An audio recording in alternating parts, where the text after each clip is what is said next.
ரவி, புதுக்கோட்டை மாவட்டம் திருமயம் அருகே ஜெகபரளி என்ற சமூக ஆர்வலர் கடந்த 17ஆம் தேதி லாரி ஏற்றி கொலை செய்யப்பட்டார். இந்த வழக்கு தொடர்பாக ஜெகபரளியின் மனைவி மரியம் மதுரை உயர்நீதிமன்ற கிளையில் ஒரு மனு தாக்கல் செய்திருந்தார்.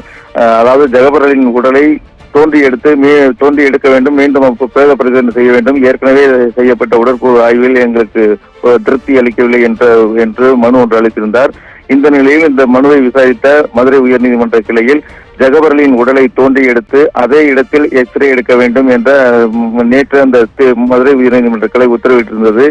இந்த நிலையில் அதாவது புதுக்கோட்டை மாவட்டம் வெங்கலூரை சேர்ந்த ஜெகபரளி கடந்த 17ஆம் தேதி குவாரி உரிமையாளர்களால் லாரி ஏற்றி படுகொலை செய்யப்பட்டார்.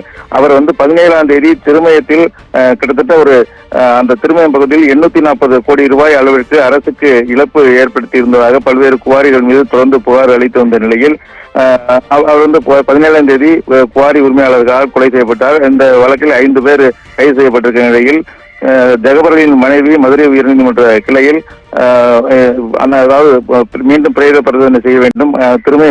புதுக்கோட்டை மாவட்டம் திருமயத்தில் தான் இவர் உடற்கூறு ஆய்வு செய்யப்பட்டது.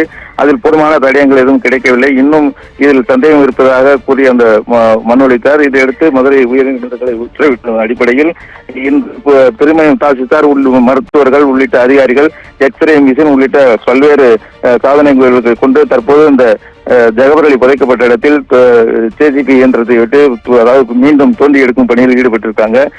இந்த தோண்டி எடுத்து அவரது உடலை எக்ஸ்ரே எடுத்து மதுரை நீதிமன்ற கிளையில் ஒப்படைக்க வேண்டும் என்று தெரிவித்திருந்தனர். அதாவது அந்த இடம் முழுவதும் மறைக்கப்பட வேண்டும்.